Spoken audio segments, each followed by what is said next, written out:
I'd like to just go back a little bit and say, in your role with the GMA and as an industry as a whole, do you think we're making progress in heightening the awareness of what grounds managers do and what their teams do, and getting an appreciation from that? Yeah, I think if you look over the last 10 years, I think we are definitely year on year looked at more professionally. I think we've just got to keep doing that.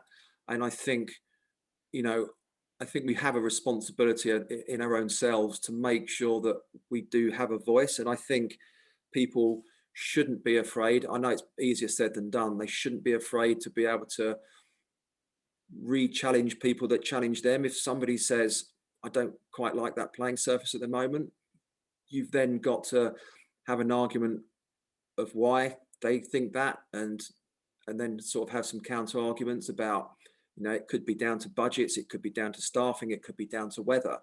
Now, some of those people that don't see that might not have understood that. So I think we as an industry have to educate ourselves to be able to speak our mind more and make sure that we sound professional rather than, we've got this sort of reputation that, you know that we're kind of a little bit uneducated and it's just growing grass. Everybody's got it in their back garden, and everybody can cut grass, and to a point that's true, but delivering a playing surface for year round for elite sport, or club sport at weekends and stuff, is an art in itself. And I think we need to step out from the shadows and probably speak up a little bit more and defend ourselves rather than just accepting criticism. And I know that, again, I know that's easier said than done, but I think that's one of the areas that we need to be a lot more confident in ourselves, and sort of pat ourselves on the back and say, do you know what, we do a good job. We are in an industry where it's hugely recognized, and what we can produce can have an influence on the outcomes of sport, and people have to recognize that it is an integral and a very important part of sport. You mentioned criticism there. I mean, quite high profile criticism that the courts at Wimbledon got. Was it back in 2017, that championship? One, how did that impact you? Two, how did you deal with it? And three, did that actually change some of your thinking in terms of what you were doing for your regime in preparation and maintenance of the course? Yeah, again, and I think, everybody learns from an experience, whether it's good or bad, and everybody goes through it. It's just that when you're at a high profile venue, the whole world gets to see it. And it's one of those things. But and referring back to 2017, it's and to a point 2018 as well, is that we kind of went into a championships. We had 2 years where it was really warm going into the championships, and again, it's the nature of the beast. It's it's a living surface, it's perennial ryegrass, and it doesn't particularly like being above 28 degrees. And then we were kind of chasing our tails a little bit going into the championships because it was just so hot that as part of our dry down process, we have to limit the amount of water that we can put on because we're delivering that hard surface. And it just got to the point where the ryegrass was kind of very close to wilting point at the start of the championships, and you kind of can't do anything about that. That's part of the challenge that we have, is that sometimes all your best endeavors, and you still get those challenges. And the court, the data that we were getting from STRI was no different to previous years. The hardness, the speed of the courts, the amount of grass that was on the court. It was just that the plant was kind of stressing a little bit and just kicking out a little bit because it was just under a lot of stress. And by kind of the middle of the second week, the kind of temperature started to abate a little bit, and everything started to calm down a little bit. But again, that's the nature of the beast. You have to sit in front of the media and explain these. And again, this is where people need to be a little bit educated. It is a living surface. There's always been this, well, why can't we have a tennis court that looks like centre court on day one?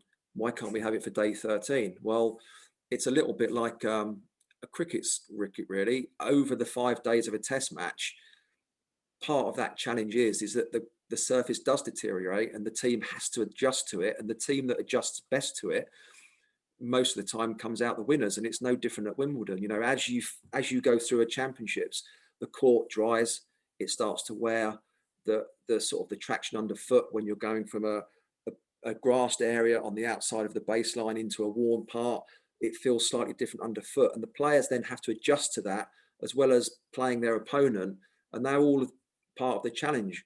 And depending on the weather, depends on what that challenge is. You know, if you get a hot championships, those baselines will wear quicker because the plant is under more stress and it will just die back more. Invariably, if you get a fairly mild championships, you get more wear behind the base, or less wear behind the baseline, should I say. So those challenges are always there. You kind of then sit down with your team and you think about, you know, you reflect during the championships. You don't really want to be changing too much because you know that you've done the right thing. So that's the first thing you ask yourself: what have we done different to get us to this point? Well, actually, do you know what? We haven't done anything. Looking at all the data and all the matrices that are coming back, it's just really hot, and we just have to batten down the hatches and just keep watering as much as we can, and we'll get through it. And then post championships, you reflect on it and go, right, what would you do if you knew that this was going to happen next year? What fundamentals do we need to change? Is there a different watering regime? Do we have to slightly tweak the fertilizer regime or anything like that? And I think you'd be a fool not to look at that sort of thing. We looked at that. We felt comfortable with that. And then you just go into the next year with those same worries. You go into this time of year now kind of thinking, well, you know, 2021 is a prime example. We've had probably the coldest and driest April on record. We then flip-flop into a May where it's probably going to end up as one of the wettest. And then you go into a June that you just don't know what's going to happen. And you just hope that all the work and that you've done over that renovation period through winter and spring, making sure that you're doing the right thing, gets you to the point where if you do have an unexpected championships, you kind of got to be flexible enough to move with it. And, you know, you do beat yourself up and you kind of lay in bed during the championships.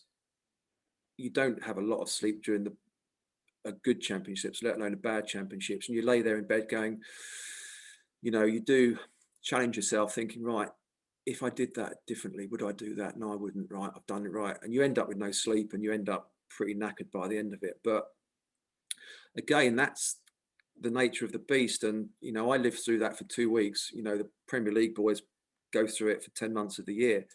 And again, I think that's another one of the recognized things, is that it's that risk and the reward. You know, the risk is that people in our industry can get burnt out and stressed, and, you know, mental health is very much at the forefront of our industry at the moment, and you can see why it is with the pressures of everything else, and you just want to make sure that you're rewarded for it. And that's kind of probably goes back to my role on the GMA and making sure that if I can influence it and make sure that we do kind of get a recognition that I think we deserve as professional people that are qualified. And you know, I always ask that question, that you would never employ an electrician or a plumber that's not qualified and go, you'll do, come on in.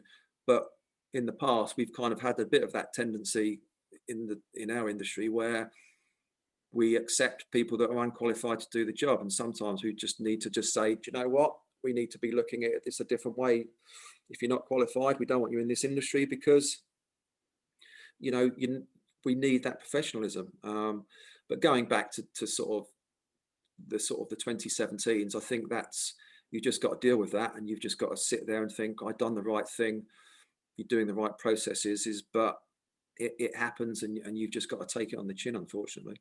Have you changed the way that you're going to perhaps deal with the media and perhaps even the players? Are you going to preempt anything in terms of, if you perhaps know that there's, you know, the conditions are liable to cause something through the tournament? Are you going to discuss that with people beforehand?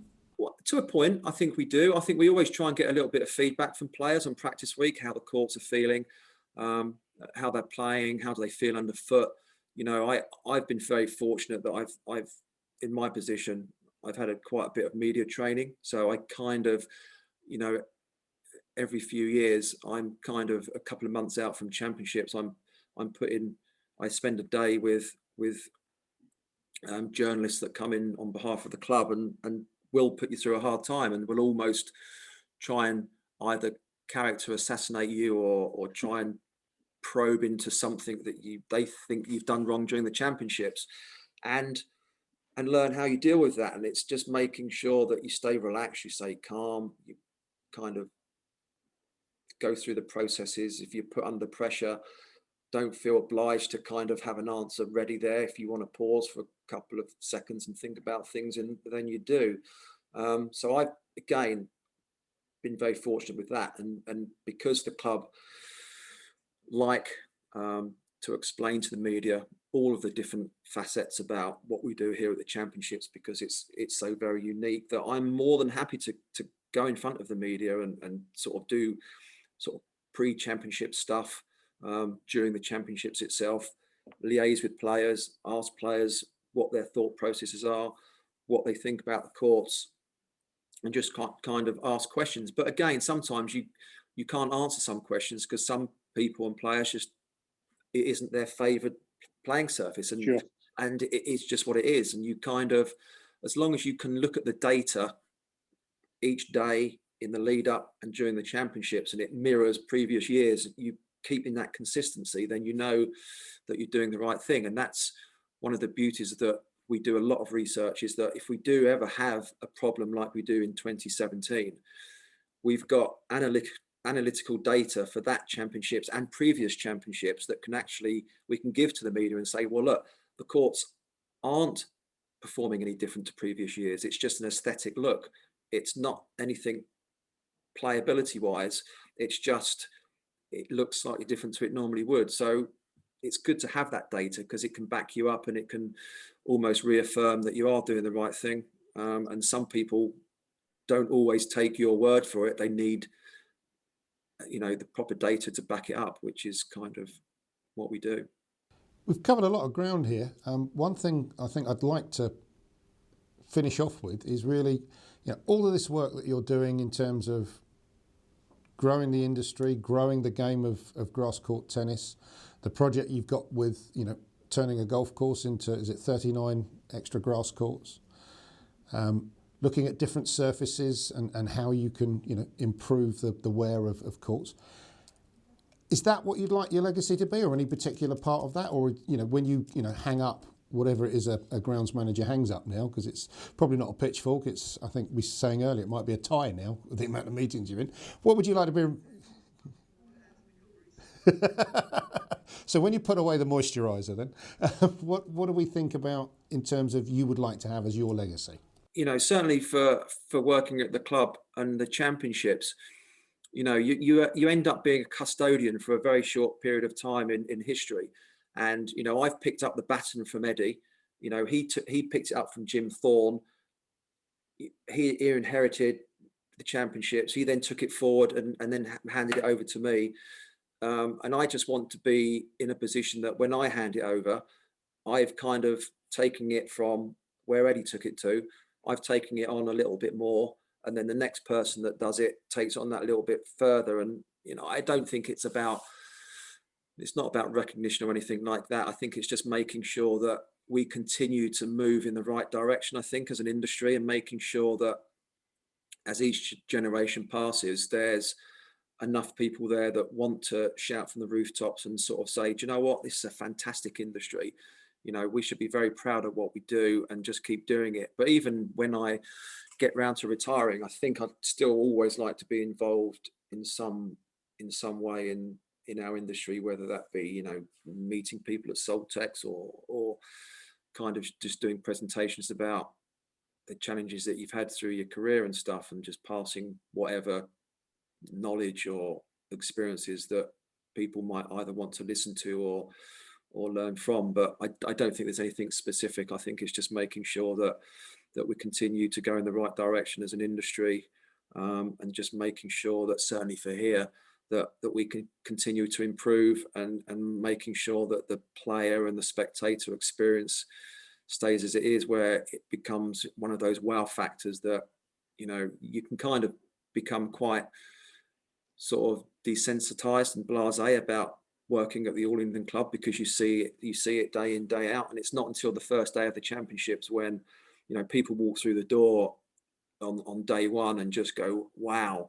And they kind of leave here going, I've never, ever experienced anything like that ever before. So you kind of think to yourself, that's the satisfaction that you like, that you want to keep making that experience sort of memorable to people. And, as long as, and I said it earlier, as long as the grass courts aren't spoken about and it's more about the tennis that's talked about, then I think we're all doing our jobs to the best of our ability. Yeah, I think it really stands out when you get a comment from a commentator, and I can remember it a handful of times now that somebody has said, "Oh, the pitch is looking glorious," and you might get a name check for a groundsman. Happens in football. I'm not sure I've ever heard it happen in tennis. It possibly gets more comments in cricket, but again, it's about whether the wicket has stood up to the rigours of a test match and designed, and obviously quite famously with you a few years ago with the criticisms you got. Neil, as always, absolutely fascinating talking to you. You're obviously very passionate about the role you're doing and your industry, and I really thank you for taking some time out. I know is a championship just a few weeks away. We hope and pray that goes well for you, and I guess if nobody's talking about it, then it's gone very well for you. But we really hope that somebody, at the end of it, gives the grounds team some recognition for what you've done. Thanks again. No, thank you. And thank you for giving me the time.